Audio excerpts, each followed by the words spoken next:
at that part of life when they're perhaps retired or thinking about retirement and just looking forward to being back at ISU. So we'll share a little bit more about that as well. So just to give you a little bit of background for what we're going to do this evening, we're going to introduce you to two of our Redbird alumni leaders who are going to do a little bit of reminiscing, and hopefully it will trigger some memories and thoughts from you all. We'll invite you to share those thoughts either in the chat, if the chat is accessible to you, so you can join along and share some of your memories, as well as Gary and Susan, who I introduce you to in just a minute, will be doing. We'll also have the opportunity to hear from our alumni engagement staff about some of the upcoming programs, but also be doing some ISU 1970s trivia and take a virtual tour of the campus. We'll look at some of the buildings and some of the areas that were what they looked like in the 1970s, and then maybe what they look like today, what's going on there now that maybe wasn't happening there in the past. And then we'll close out. So that's how we're going to spend our time together. So hopefully you'll enjoy your time with us, and thank you for being a part of this session, and we're glad to have you. So a couple of things, just want to let you know we are recording this session. We are likely to have it live on our alumni content site, where you can go back and watch it again if you would want to, along with other programming that's been captured and is available to anybody who's interested.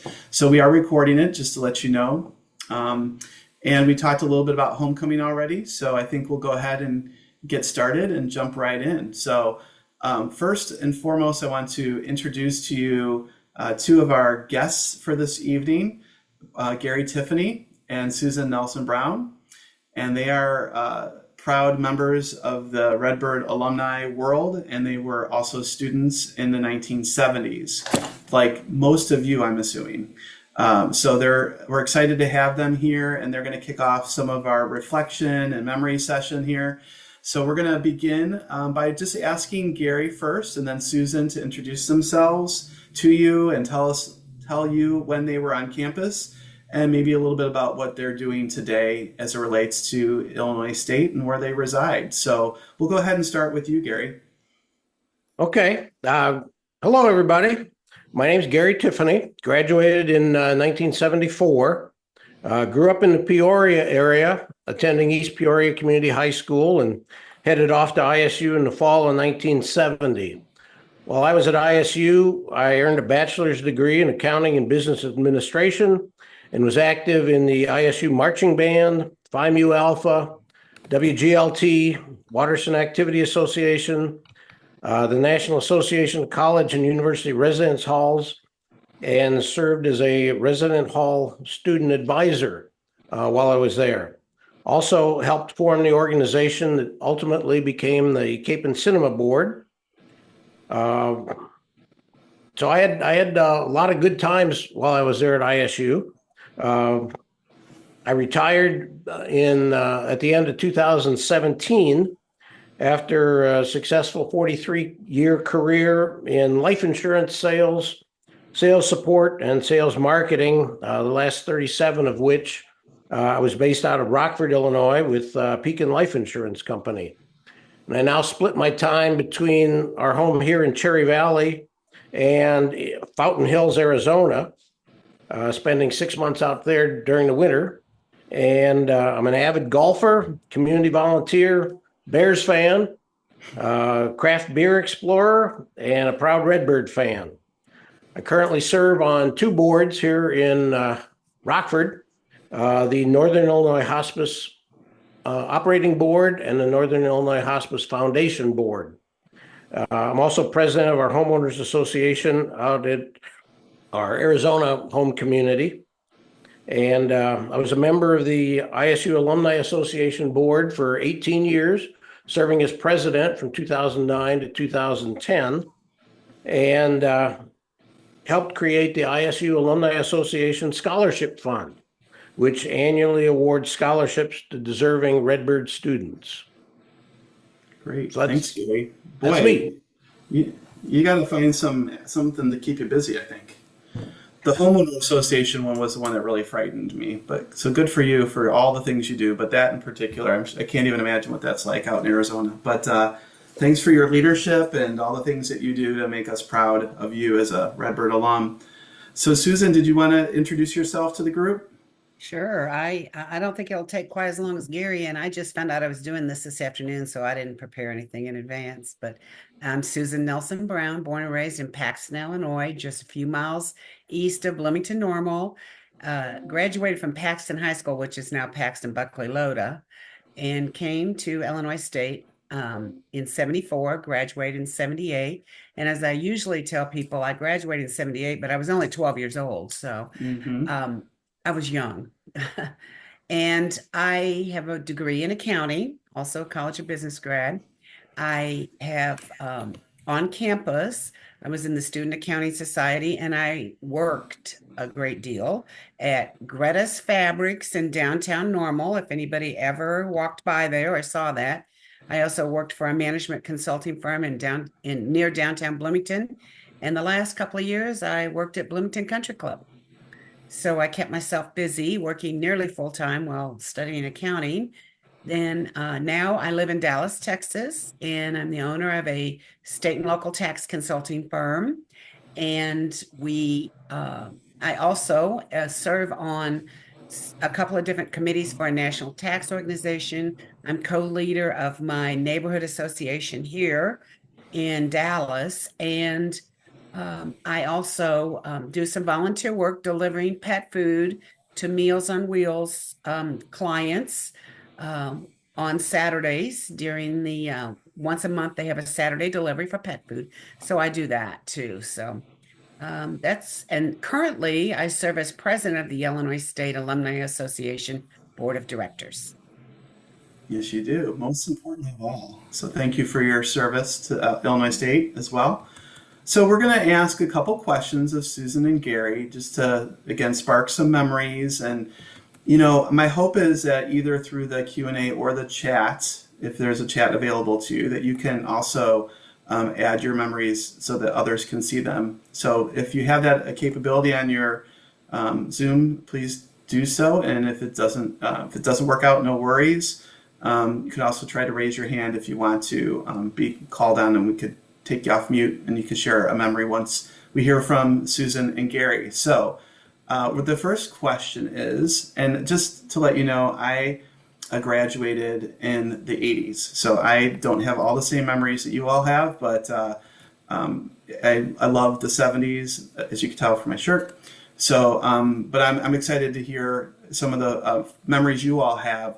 So the first question is, I know that there's been a lot written, and there was even an article in the Alumni magazine not too long ago about the amazing sort of entertainment and performances that took place in the 1970s on campus. And some of them were concerts and some of them were just other events. And so I was just interested in hearing from Susan first, maybe a little bit about your recollection of something that you remember happening on campus that was from the entertainment side of things, concerts or people that came or things that you went to that everybody looked forward to. Well, Bill Myers already asked about that, Rites of Spring, and I'm wearing my Rites of Spring shirt. So it was a great time. The concerts, I know some of the performers over the years were Head East, Country Joe McDonald, Richie, REO Speedwagon, Seals and Crofts, Charlie Daniels. Another fun music memory I have is when we used to bum rides to Bloomington to see Cheap Trick at the Red Lion. Did anybody else do that? Uh, I might have had to have a fake ID to get in. I'm not sure. Mm-hmm. And Well, you were 12, so that's why, right? yeah, yeah. And Mm-hmm. I remember Boz Scaggs was popular. I think my junior year, he came out with a couple of songs that were really popular, and now the kids all listen to him again. So he's still around. And Mm-hmm. I remember going to see uh, um, the Four Seasons in a concert on campus. Hmm. Frankie Valli and the Four Seasons, right? I remember seeing the Four Seasons there. So those are kind of my music memories, but Rites of Spring was definitely a highlight for all of us who were around those years. Yeah, and that was Rites of Springs was a very formal event, right? Where everybody got dressed up and it was very demure. That's like the big TikTok thing right now. No, Yeah, I that's was right. not ever at the Rites of Springs, so what was that like, Gary? Did you ever attend one of those, or did you just hear about it? Anything you can I reflect did on? I did attend a couple of the Rites of Spring. I think Hmm. the first one was in 72 or 73. Um, and they started out small. I think the first one only had like 2,200 attendees. And it was just kind of a get together out on a quad where they had the bands playing. And of course, people were passing around alcohol and stuff like that, but it was pretty mellow. And then over the years, they grew to be much bigger. And I think the last one was 1977. Yeah, I think so. I think so. Great. And the alumni magazine did a story on Rites of Spring Yes. a little while back, and they Hmm. showed some great pictures of the whole thing. But one picture I really remember was, I don't even know what building it was, a red brick building with a hedgerow, and there was about 12 guys lined up using that for a restroom. And all you could see was their backs. But they put that in this magazine, and I'm like, oh my word. That's great. So yeah, some other people talk about Three Dog Night, Rites of Springs, Grand Funk Railroad at Horton, Barry Manilow, Glen Campbell, ELO, Doobie Brothers, Red Lion with like five exclamation marks. Dennis remembers that. So yeah, thanks for sharing. Feel free to add others in the Q&A as well if you have other memories. Anything, Gary? Any other concerts or events that you wanted One of the to first mention? concerts I remember going to, and this was back when they used to do the concerts in Horton. They had a concert there featuring Bread. And if you remember Bread was a fairly mellow act. Hmm. A lot of soft rock, love songs, that kind of thing. And the opening act that night was Mason Prophet, which was a kind of a country rock band. Well, they really got the crowd up and going and excited and playing some really hot music. And then they quit, and then Bread comes on with this real mellow thing, and it was quite a contrast. Does anybody Yeah. remember Let the Good Times Roll on the radio station on campus on Sunday nights? What was It that? was Was a it contest every Sunday night for an hour, and they would play a song, and you had to guess the artist, the name of the song, and the month and the year that it came out. So I lived in Barton Hall on the first floor, which we called Underground Barton because it was halfway underground. And my roommate and I started keeping a list because eventually they would come back to that song a couple weeks later or whatever. And the prizes, if you called in and you got the right answer, was free food from Avanti's. mm, Does anybody remember that? It's just me. But somebody on my dorm floor also brought us all those WLS top top weekly top oh, hit sheets. So we had a yes. little research material too, but some of those nights we'd win all the prizes. Now we could only win once per person, so the second time I called in, it would be Pam down the hall, or somebody Hmm. like that. So we cheated a little bit, but we loved that show. And somewhere in a box in my garage, I still have those WLS sheets and all the Yeah. handwritten notes we made. Mhm. There's a Facebook group that you can get those WLS surveys. They put a different one up each week. It's great with the lyrics on the back. You remember that? They had like albums on one side and 45s on the other. But yeah, so lots of good music. I mean, we think about music, and I don't know about all of you, but I've been recently making playlists of just songs that I liked from a long time ago, and it's just so many of the ones you're all listing in here are ones I've thought about and pulled over. And you're right, people of all generations really like the music from the '70s. It really has had a long life, and it's great. So, did want to also just spur a different kind of memory for all of you too. If there's others. Susan, any other things that when you think about campus in the 1970s and the places that people hung out or things that people really enjoyed doing in that time, like, are there other memories that come back, or What do Well, people, ISU known for? Yeah. Yeah, living in Dunbarton, the parties in Walker Hall were kind of famous. They were pretty popular, but also we were kind of at the tail end of the panty raids. They were still Hmm. going on when I was on campus. Yeah, we hear about So, those at the Half Century Club. We heard about them a lot over the past decade. So we're moving out of the panty raids and into the Rites of Spring yeah, memories yeah, for that group. Yeah. yeah. Well, that's interesting. So yeah. So I mean we and of course Avanti's and I remember we didn't have food in the dorms on Sunday evening. So you Uh-huh. had to find your own meal. And of course, if we'd been out to the cellar or somewhere like that, Josie's or somewhere like that over the weekend, we didn't have any cash. And of course, there was no credit cards or debit cards for college students back then. No. So we would No. go to the Golden West Steakhouse because they took checks. Oh yeah, good So old we'd walk checks, over right? there because they took a check and have dinner on Sunday nights. That's great. What about you, Gary? Things that you remember and think about fondly? I do. I've been involved, as I mentioned earlier, with the Watterson Activity Association my freshman year down there, and we would show movies in the dorm, and we got a pretty good crowd coming in for those. And over the course of the year, I got to meet the woman that was booking the movies over at Cape and Cinema.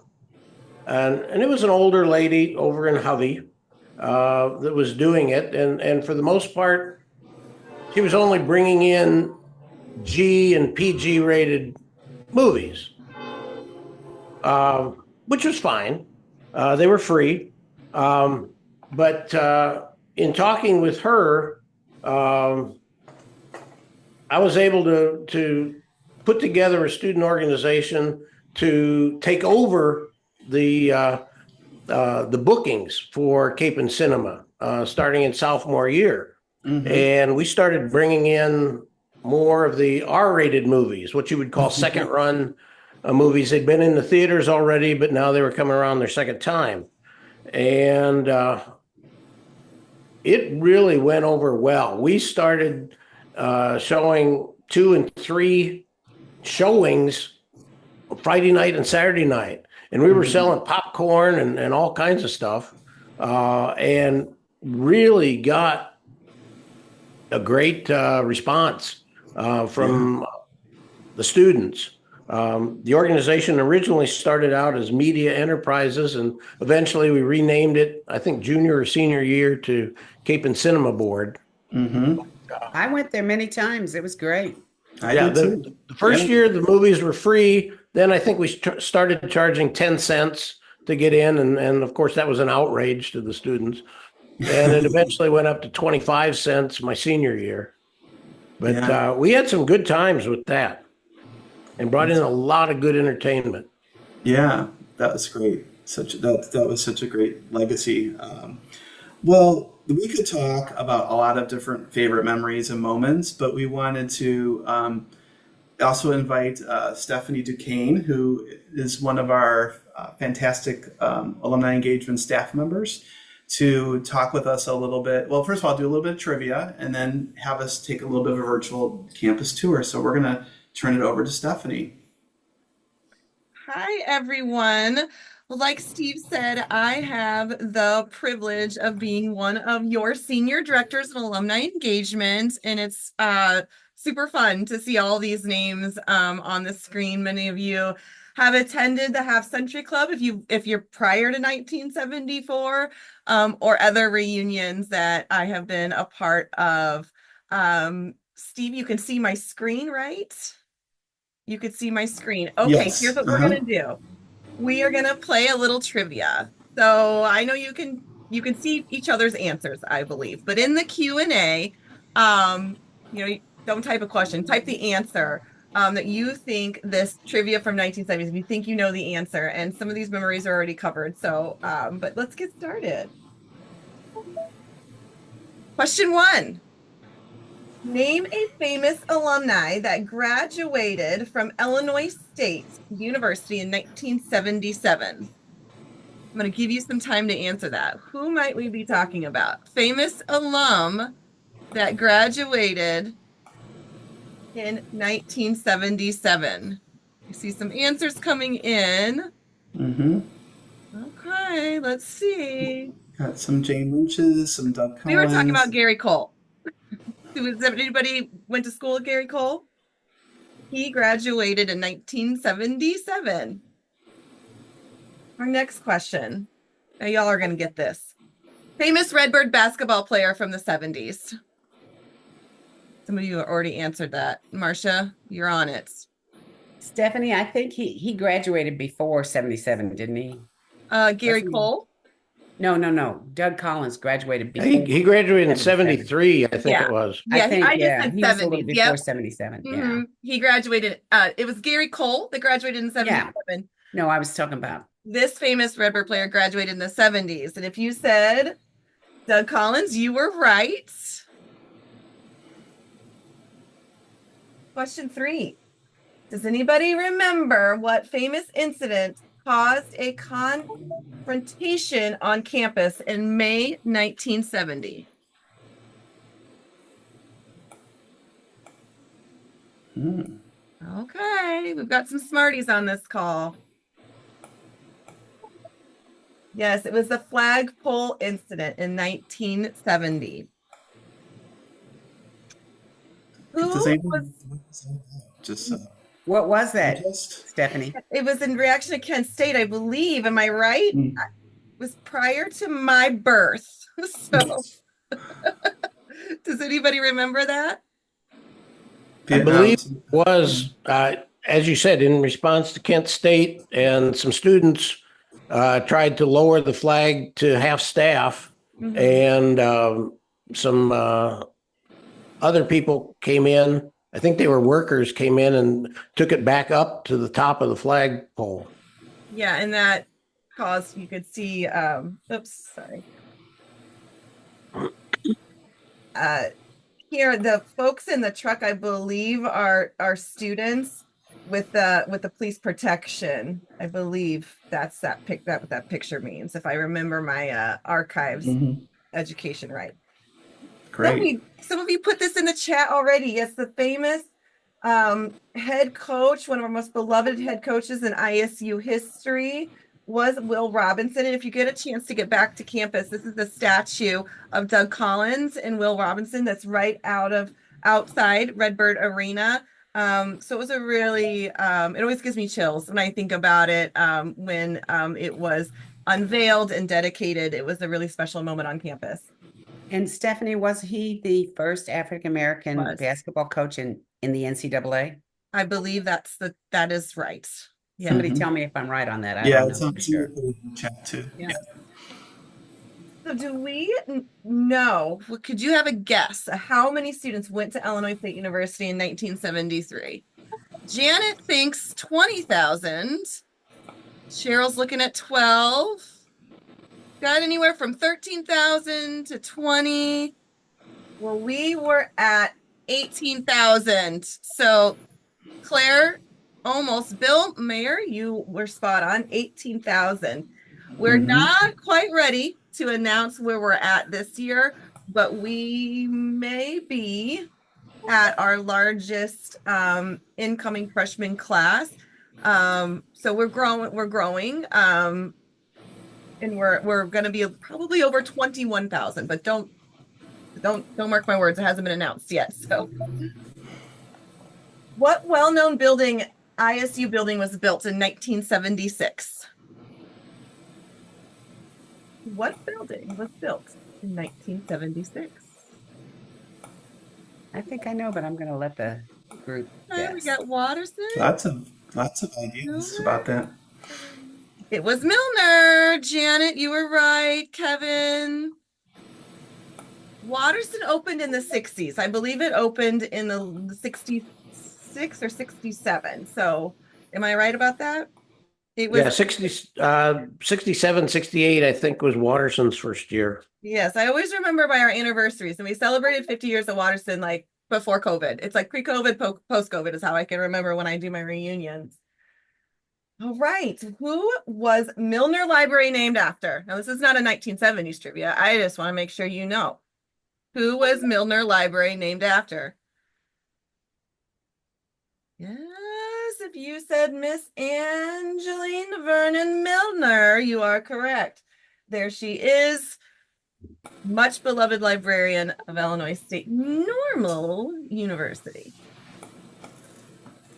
Okay, this is a tricky one, but I have a button. I have the button from 1976 of what was the 1976 homecoming theme. I want to see if anybody gets this.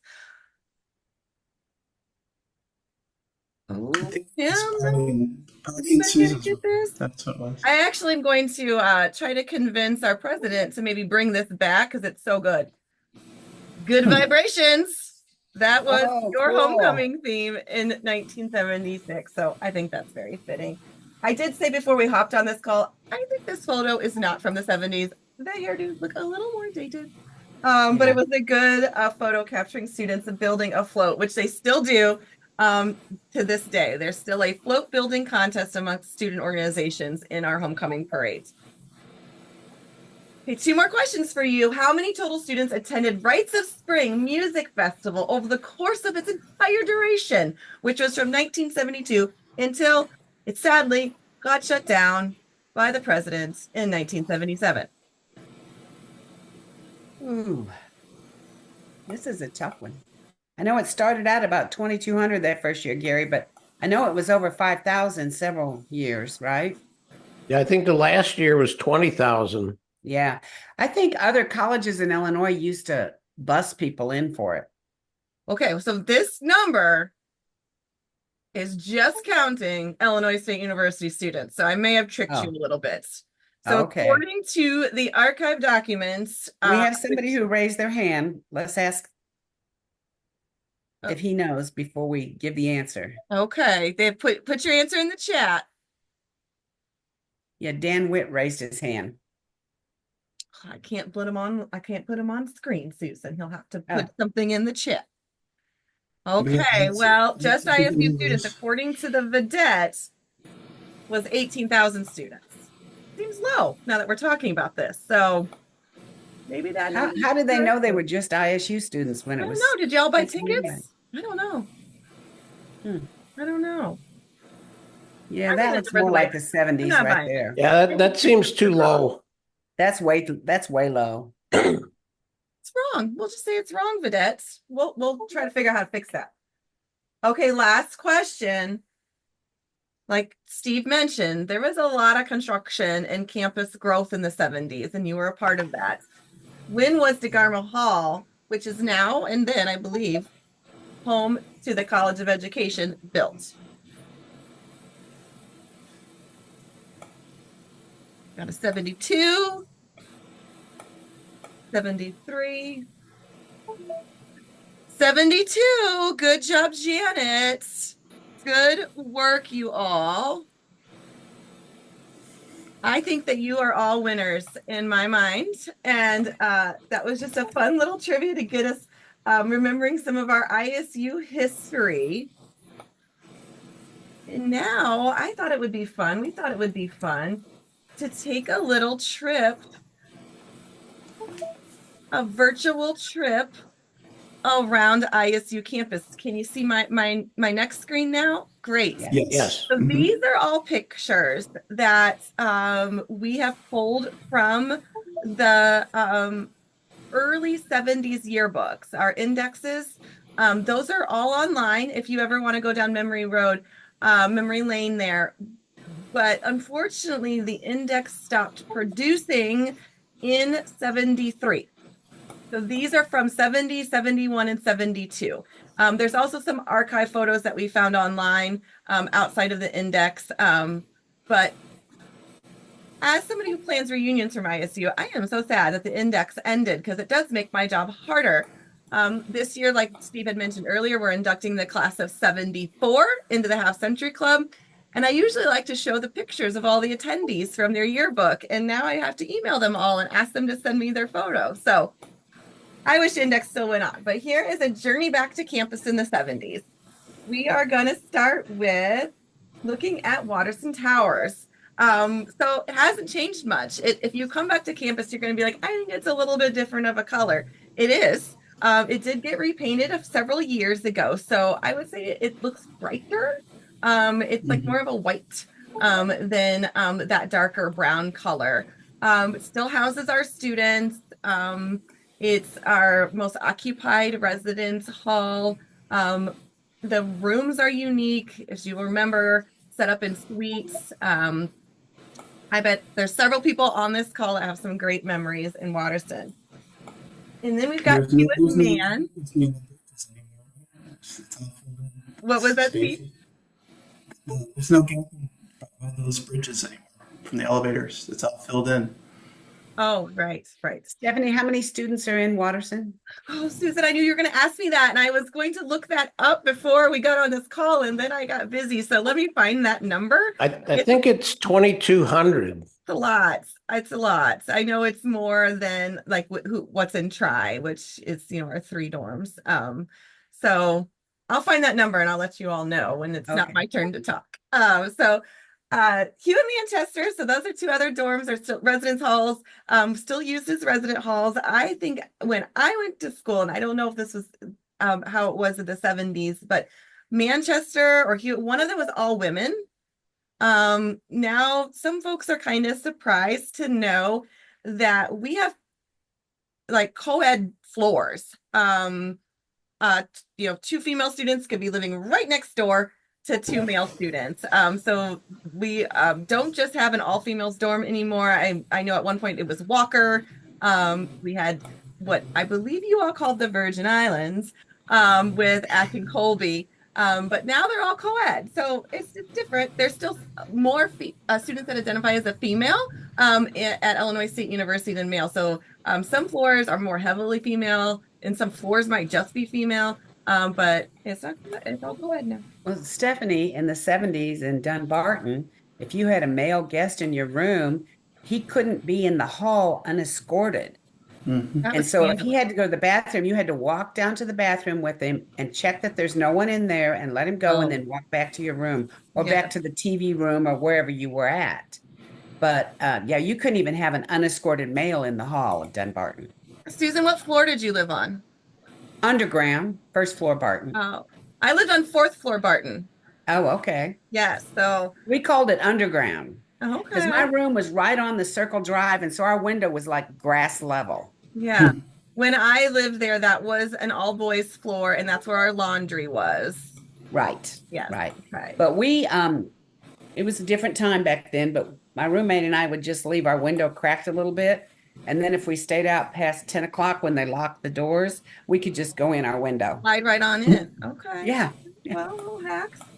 This is a Stevenson Hall. You could see, if you kind of look a little close, you could tell this from the 70s by the sweet outfits that some of our students are wearing. It's still an academic building. You'll find foreign language in here. You'll find English, some math. And it's also a little bit of a catch-all. Like I've taught public speaking in Stevenson. I can tell you Stevenson still has chalkboards. So I had to purchase chalk when I taught my communication class in there. Williams Hall. So as we mentioned earlier, Milner didn't open until 1974. So this was your library if you were early 70s. Am I correct? Now, then it Yes, that's correct. Yeah, and then it transitioned into our business building before State Farm Hall of Business was opened. Now insurance classes still take place. Some insurance classes still take place in Williams. And it's also a little bit of a staff catch-all, like the College of Engineering is in there right now. If you are keeping up to date with ISU, we have launched a new college of Engineering, but the building isn't ready yet. So they are living in Williams right now, and hopefully we'll move into their building next fall when we start admitting students, when students start starting. This is, I really wanted to highlight this because this got a little bit of a redo this past year. This is our Center for Visual Arts. And to me, it's like the most 70-ish building that we have on campus. It just has such a 70s vibe, including this, if you could see my mouth, this rotunda. And up until it got redone and they didn't tear it down, they refurbished it.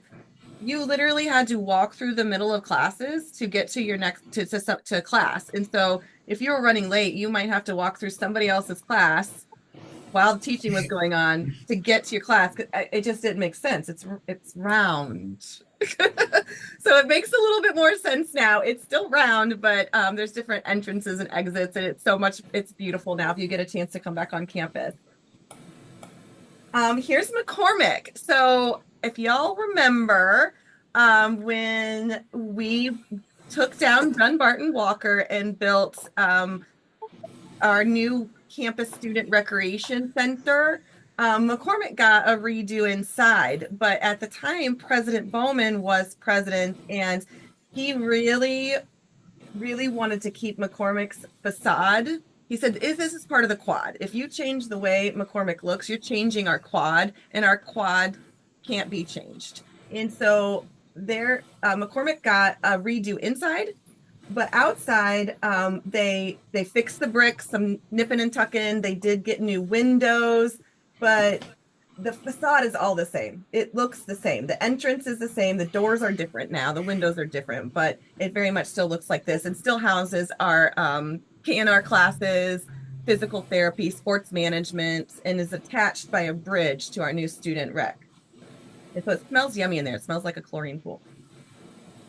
Bell Hall, which is oh so special to me. I graduated with a public relations degree, a master's in communication, and this is where I teach.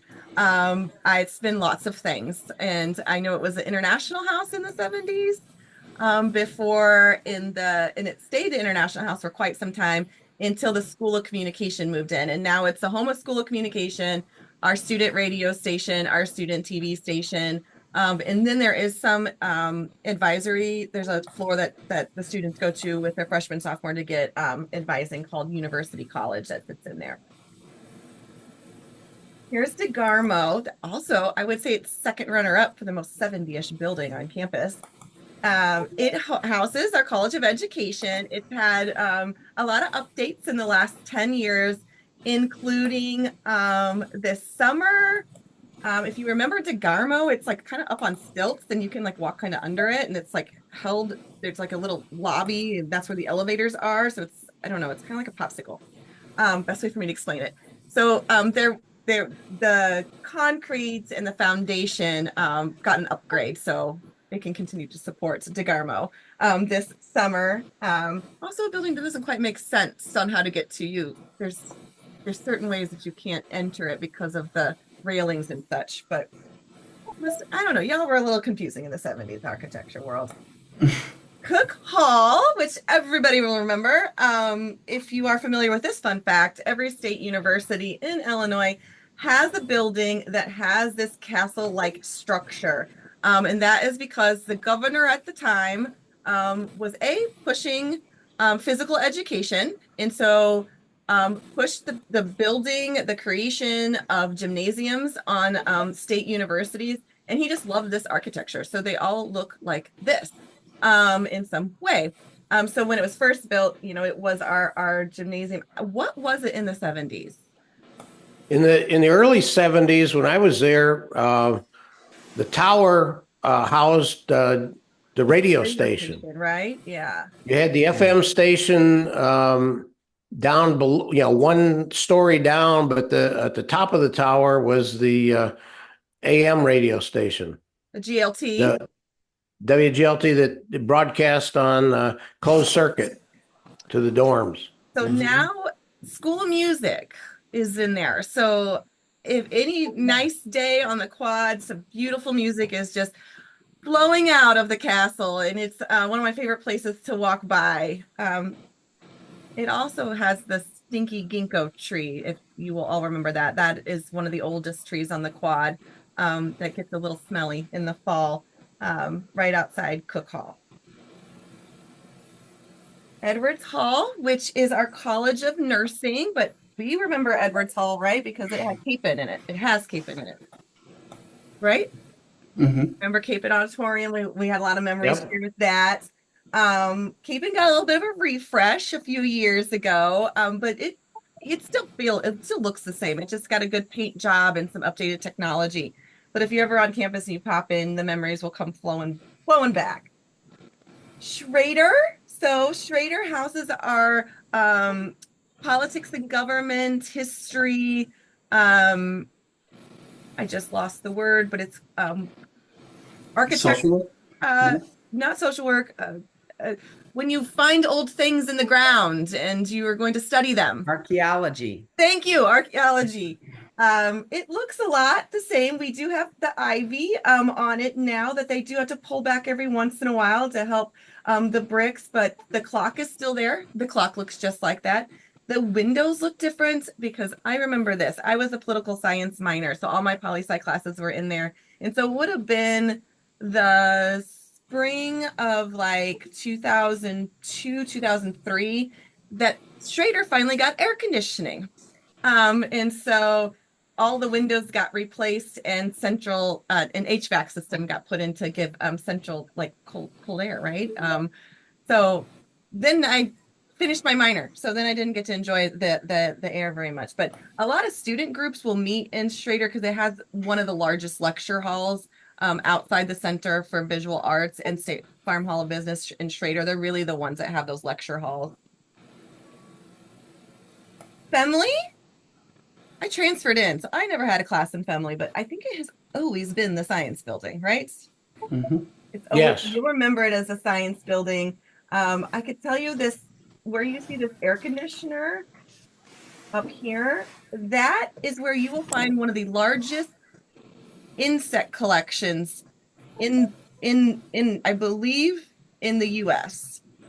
So they study all the bugs, and so there's all kinds of dead bugs in that, and it's a very large insect collection. So if you so curious, there's some really neat things that go on in Femley. We've done a staff tour of it, and I learned a lot about amphibians and birds and bugs and things that they're doing with that. A lot of aviation study going on in there. Birds.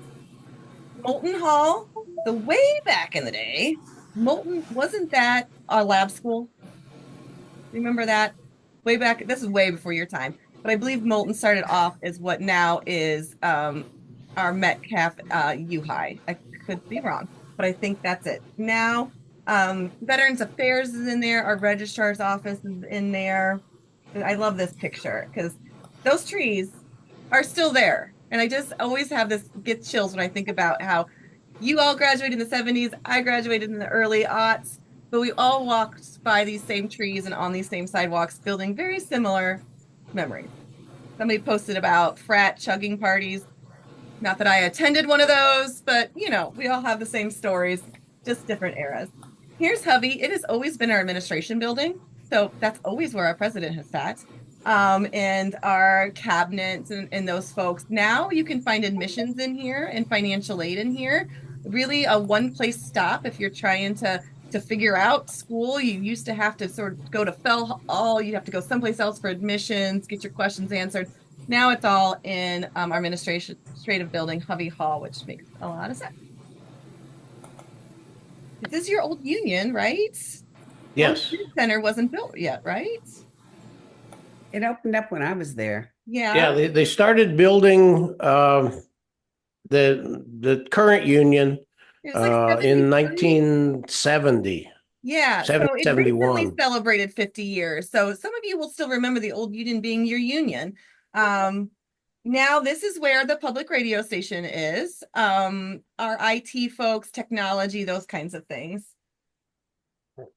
Turner Hall, another lovely 70s building. This out here is where our Family Consumer Sciences is. If you get a chance to tour Turner, it's got a super cool culinary arts education kitchen where our students interested in that, have some really cool technology. It's like watching Food Network. It's really, really neat. And like technology classes are out here, and we have a daycare.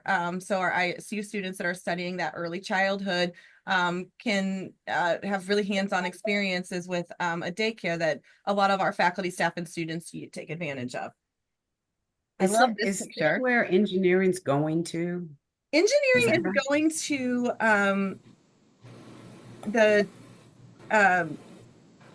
it's the John Green Food Services building. I'm not saying the name right, but it's on the corner there on Main Street and Gregory right next to you. Oh, okay, yeah. Yeah. So that's it's not being taken down and rebuilt. It's being redone inside, refurbished inside. And so hopefully that's done next fall so they can move in. But that'll be a nice entrance into campus. This is Horton Fieldhouse. Love this picture. This, like our backgrounds, you'll recognize that I as one. I think there was several logos for ISU in the 70s. The I was the one that I thought looked the best. So I snatched that for our background. But this is what you'll remember is the field in Horton Fieldhouse. Lots of memories of concerts in there. We don't really do concerts in Horton at all. We do have some events still. It's heavily used for our practice space. And obviously the field is the same footprint, but our stands on the east side are completely redone and it's gorgeous, even back to a football game. Homecoming, Saturday, September 28th. Come out. This is another shot of Hancock. It's gotten a little bit of an upgrade, but right there, that is still there. The press box on that's built into Horton, so they can't really change the west side of Hancock Stadium unless they took down Horton Fieldhouse because it shares the same structure. So there you go. Well, so that was our little virtual tour of campus. I hope it brought back some memories. That was my time with you today. I'm going to hop off camera, but I'm going to still look at your questions and see if I can answer anything from behind the scenes. But thank you so much for being here. I'm going to pass it back to Steve and Gary and Susan. Thank you, Stephanie. Great to remember what things looked like on campus. And if you haven't been back in the last decade, I highly encourage you to plan a trip. If you're in the region, if you have people you like to reconnect with, and there's so many hotels and restaurants, and Bloomington Normal's a really bustling community. It's a great place to visit, and walking around campus, the quad, walking through the student center, which has really been updated. Huge renovations not that many years ago. So if you haven't been back in recent times, you probably haven't seen the student center. You might not even fully recognize the Bone Student Center, but it's a beautiful destination. And there's some other newer buildings that have been built and renovated on campus, as Stephanie mentioned. So including the Hancock Stadium and some College of Business. Probably hasn't been there that many years. So yeah, I really recommend grabbing some friends from the old days and planning now your trip down there. And if you can't come back for homecoming this year, then start planning for next year, right? Or come another time in the summer or spring or maybe even the winter if you're brave. So we would love to have you come back to campus. So we're going to close out with just, I'm going to ask Gary and Susan if they have any last memories they want to share with us in closing, and then we're going to wrap up. So I'll go ahead and start with Susan. I don't know if I have any more memories. I just wanted to say that back at homecoming this year, that if you're back, that the Alumni Association alums are all tailgating in Horton Fieldhouse. So come by and have some food, some Avanti's gondolas and other food, as well as a drink. The marching band and the president will be there. So it's fun, and we'll all be inside in case the weather's bad.